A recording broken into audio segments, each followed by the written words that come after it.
The Deer Stalker by Paul Cornell. From the Journal of Dr. John H. Watson.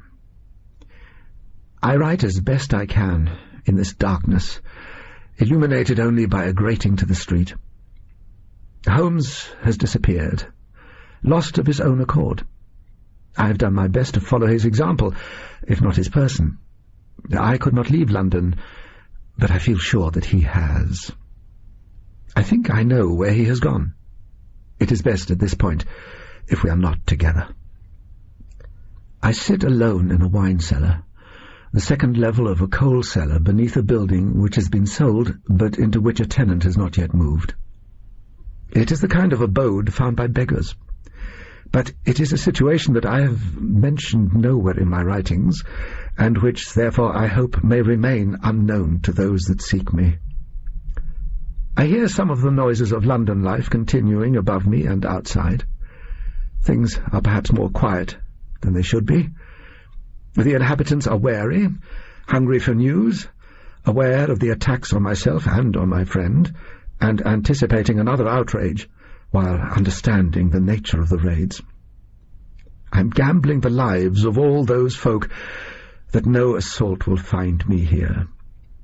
None of these buildings could hope to withstand the weapons these bandits have at their command. Holmes will surprise the pirates.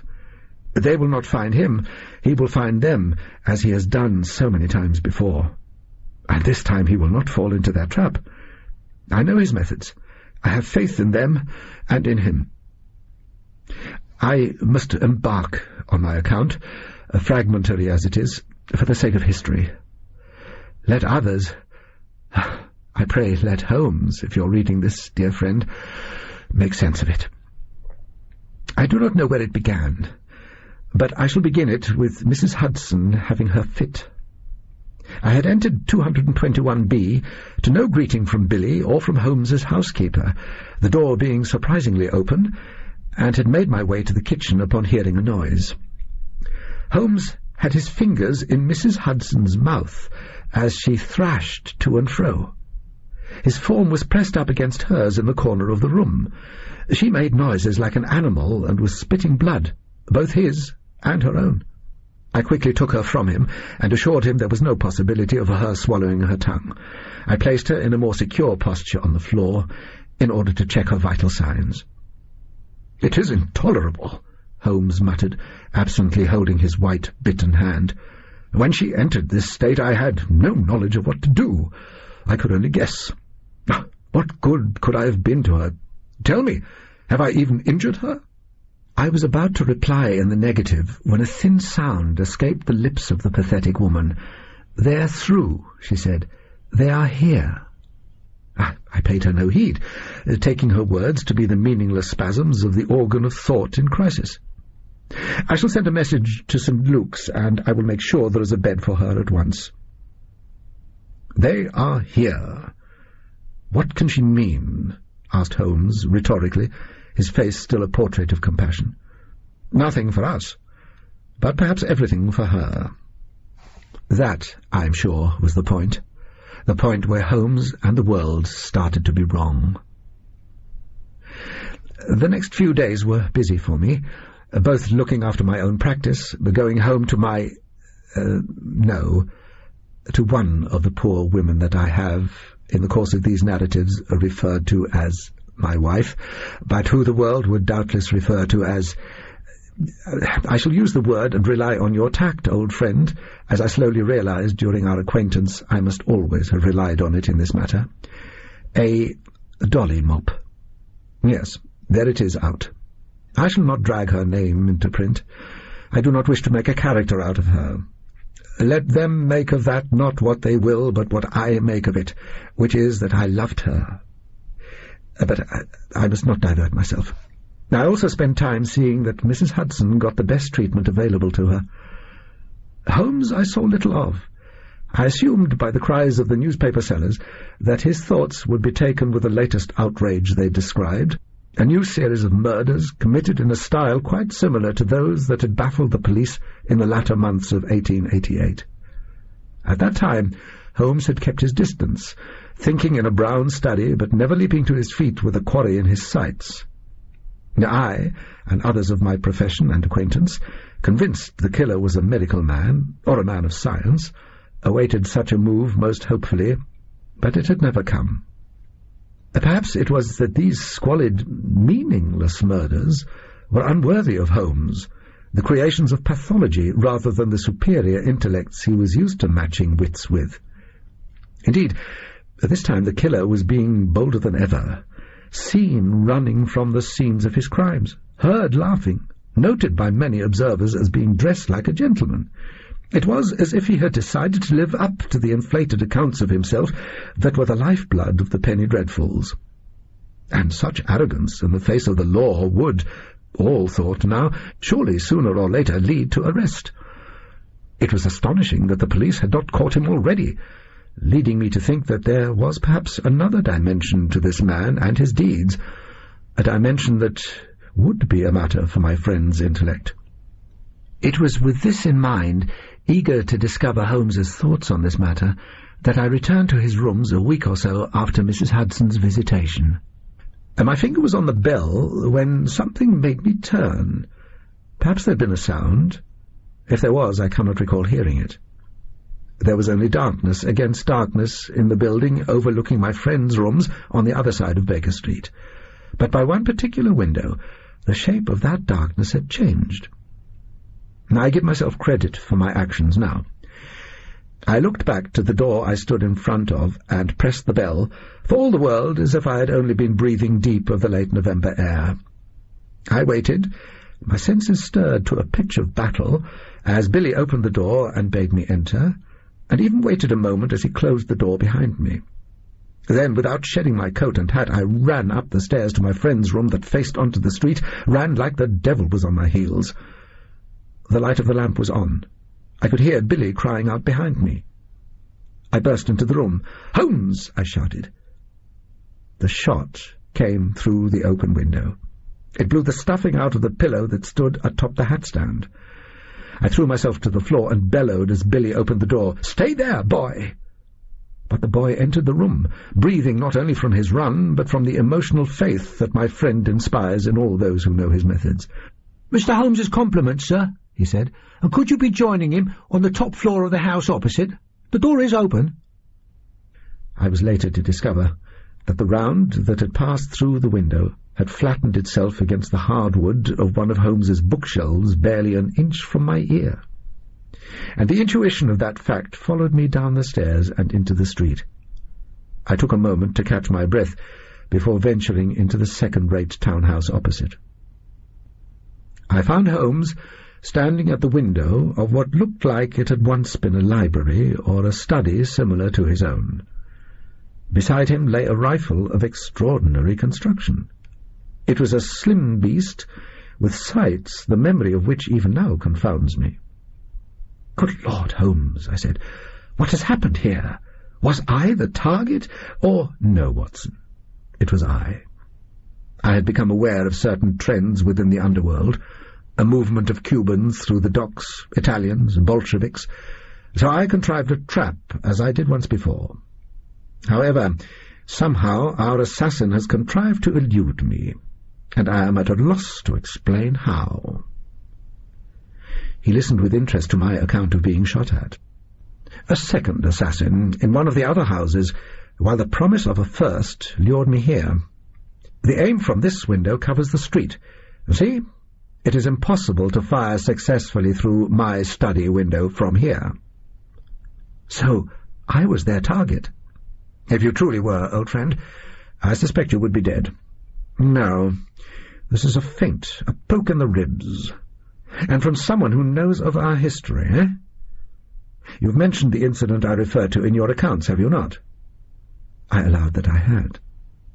Holmes directed me to examine the weapon. I must confess I flinched at the sudden closeness its extraordinary sights provided. "Holmes, this rifle! I've never seen the like." "No," said Holmes, his eyes locked on the distance. "Neither have I." I stayed with him over the next 2 days as he paced and thought and looked through endless books, comparing every part of the rifle to his indices of weapons and their manufacture. "I see its heritage," he said at one point, "in the weapons I observed today. Like one who is skilled in such things may look at the weather and say what conditions will be a day or a year hence." "Holmes, what do you mean?" "It is a 6.5mm military carbine, probably of Italian manufacture, but I do not know if I may class those inferences as facts, for facts are occurrences, and, come, you will see." He beckoned me over to his microscope and bade me look through it. I brought into focus a tiny part of the firing mechanism that had been imprinted with a name, Mannlicher Carcano, and a date. Once more I leapt back from a sight. "Holmes, this must be a misdirection, a mirage designed to throw off your aim. It makes me think of—" "Myself also, Watson. But he is dead. And even he could not alter the world to his whim. That date is real." He walked back to the sideboard and began to stuff his pipe. That night I stayed with the woman I have previously mentioned.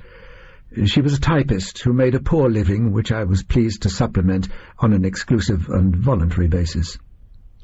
I felt appropriate guilt, obviously, but in the early hours of that morning it was as if guilt had reared up out of my sleep and found me out. I was suddenly awake, and a terrible sound was shaking the building from top to bottom, as if a train were passing. I could hear cries from other abodes within. I went to the window. There were lights up in the sky. I crossed myself. My darling was at my side then.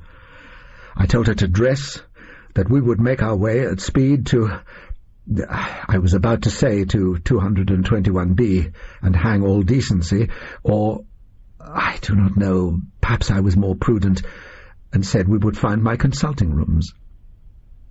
A dark shape was suddenly between me and the light. It moved towards me. Someone was outside. The window shattered.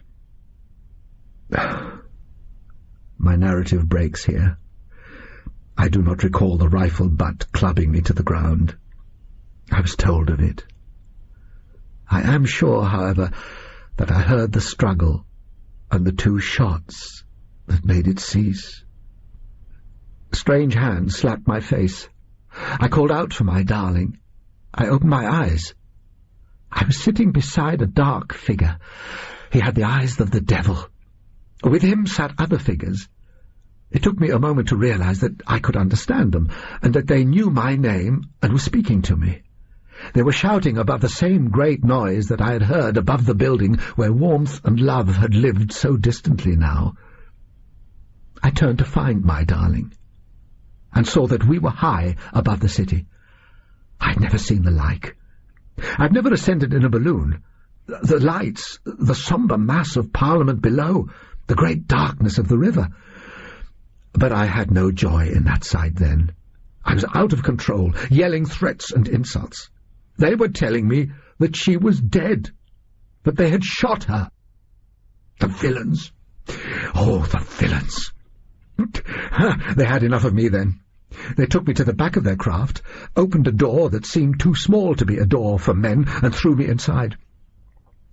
A match was struck, and Holmes was looking at me from a bare wooden bench. He showed small signs of violence on his person. "Watson, so they have you also. I thought I had tracked them down, but they were prepared for me. They sprang a trap. Imagine that! What is your condition? You must bear up, old fellow. We are attacked." It took me a moment to answer him. "I shall bear up with the intent of fighting," I finally whispered, keeping the passion from my voice as best I could. He must have understood about her, about the loss of her, from everything about me.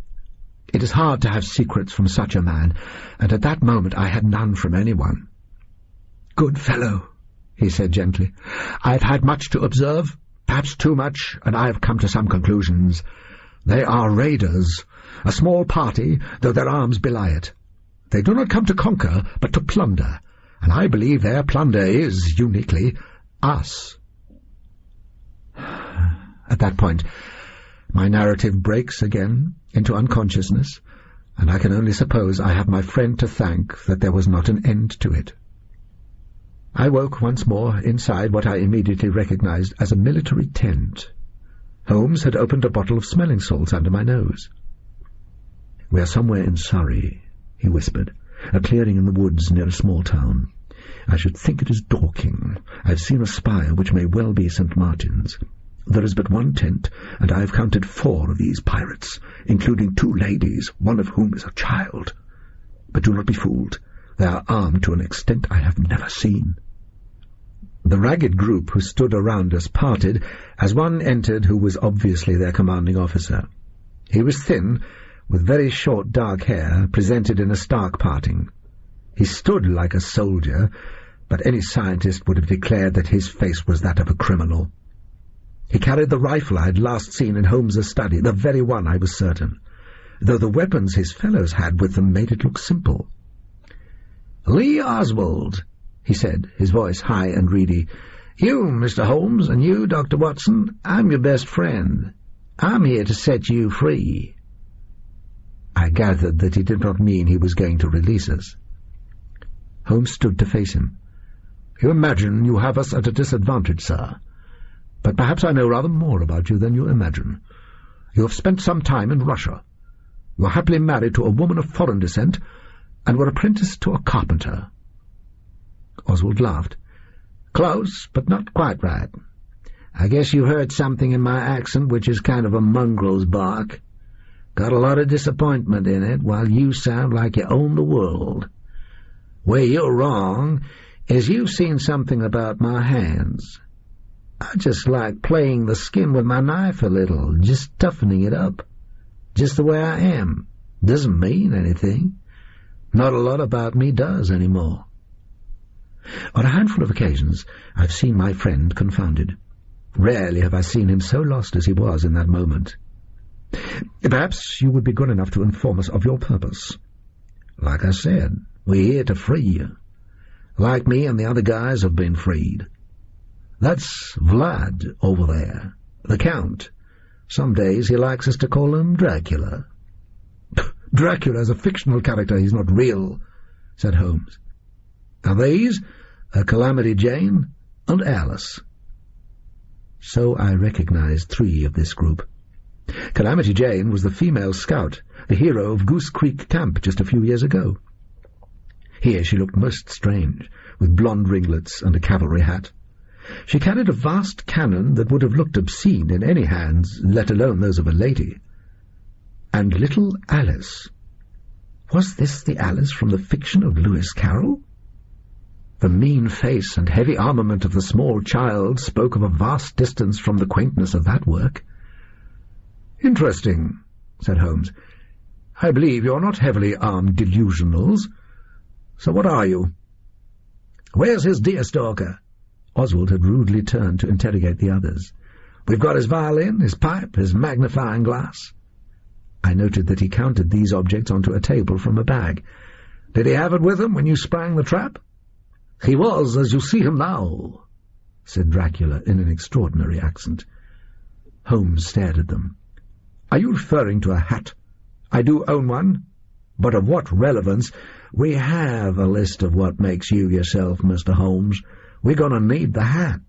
We've successfully targeted Professor Moriarty, and you should see him now. The big change is now he's been freed." "What?" I blurted. "You confirm, I take it, that he lives?" "Yeah. And what's happened to him, it's so obvious. I didn't realize until I'd caught him with the device. The top hat and the opera cape, that's what did it. It took a struggle to get him into them, but it really paid off." "Are you seriously suggesting, sir," said Holmes, "that the content of one's character is determined by the hat on one's head? The Deer Stalker is worn only by someone in the countryside who wishes to go out in the rain. You know that expression, never let the facts get in the way of a good story? Well, you just did that, mister. Not your fault. It's the times you live in, the times everybody lived in until I came along. I guess maybe that's why they chose me, to be the guy that does the freeing. The inventors of this little doohickey, It zaps you, kind of exposes you to all the random stuff out there, frees you, like I said. What comes out the other side, it ain't what you'd call random. You can see a method in the madness, but us guys who got zapped, it's stuff we'd never have thought of for ourselves." He went over to a table and picked up a strange-looking weapon, a bulky silver barrel with sights and a trigger mechanism. "I got experimented on in jail right after they faked my death. The Decontextualization Corps, they called themselves. They looked the part. White coats and pipes, or Germans with fuzzy hair. They didn't tell me much, just that I was going off into some other world, or other worlds, that I was going to be cut out of history and made into something bigger, something that would run and run. Now I've always got this rifle with me, yeah, this one here that I use to make you interested, to make you come after us. It always comes back to me, and I'm always kind of skinny, but you should see how the rest changes. Some days I wake up a commie, some days I'm from outer space. Hey, some days I'm even innocent." "Good Lord, Holmes," I whispered. "Hey, I love that. Do that again. That's you all over," laughed Oswald. "And that part's gonna stay, boy. The big details do. But the rest, one zap with a device, and you're anything to anybody. That's my mission. I scout around fiction, zapping people, making them like me. Easy to understand, what anyone wants them to be. That's the way my bosses like it. Who knows why? Another world to conquer, I guess. I have to pick who I do it to, though. Some of them just won't take. You know, the average man in the street? You can't take the man out of the street. You can't take the street out of the man. But don't worry, Mr. Holmes. You're the center of this world. Nobody remembers much about this place, apart from you. From here, it's you, Watson, Moriarty, and who cares about the rest? We're the lucky ones. We get to be all the different versions of ourselves. Every idea of us that anyone's ever come up with. For instance, you'll be stupid, while Watson is intelligent." "Watson is intelligent." "Oh, sure. Sometimes that's fashionable.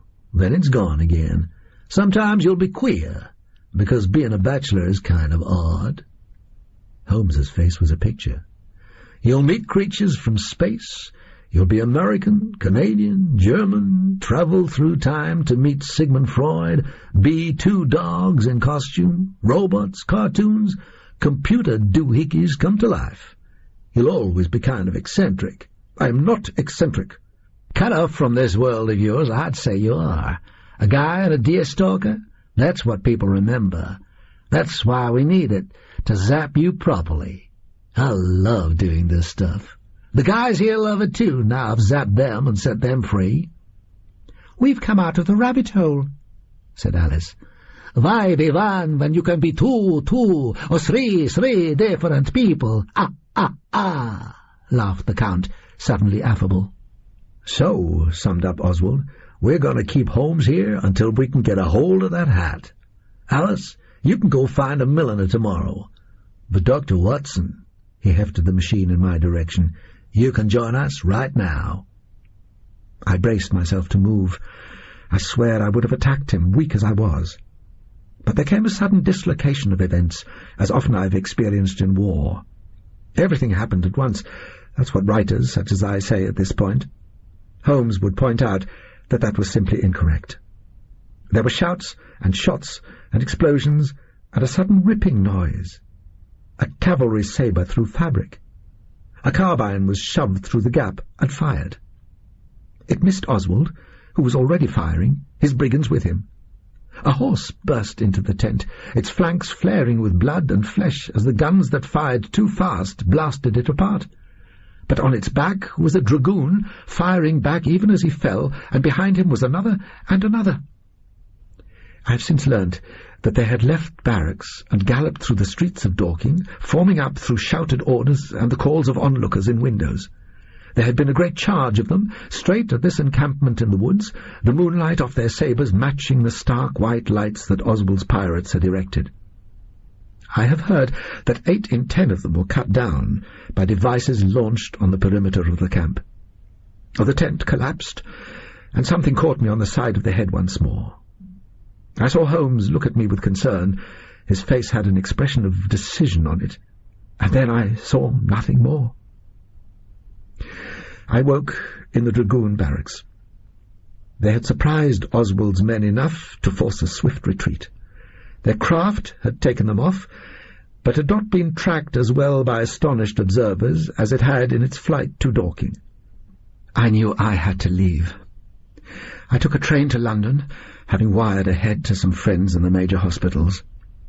When I got there, I received word that what I feared was so, that my darling was indeed gone, the victim of 2 bullets when she tried to prevent them manhandling me out of the window.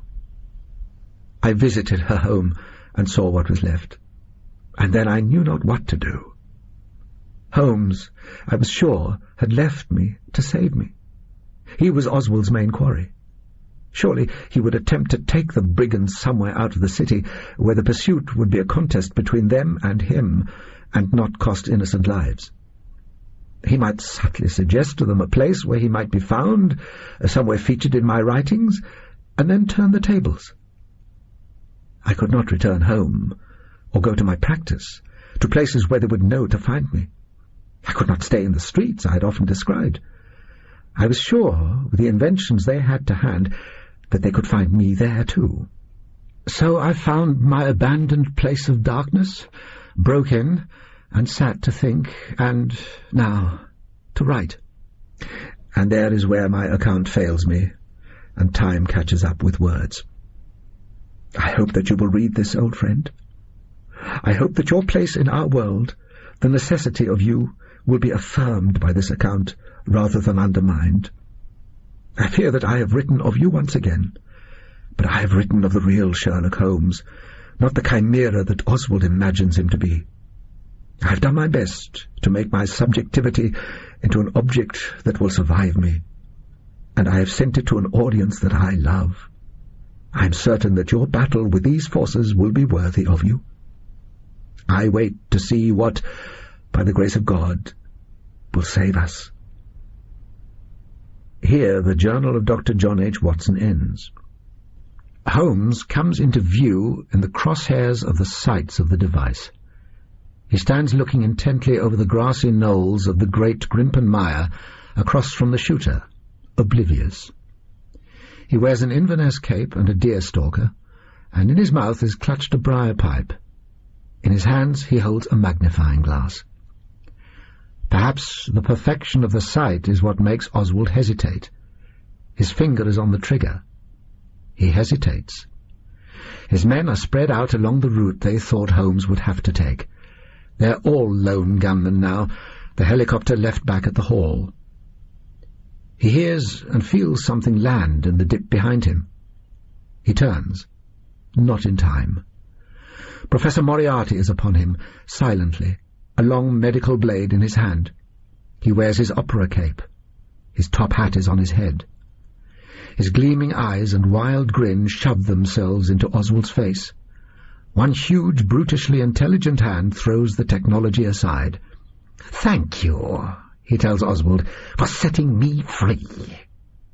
Oswald sees the blade enter him. There is no pain for such a long moment. Not until Moriarty's hand jerks it expertly, back and to the left.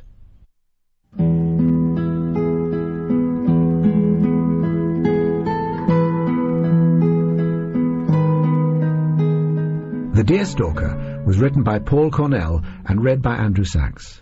It was directed and produced by Anne Kelly.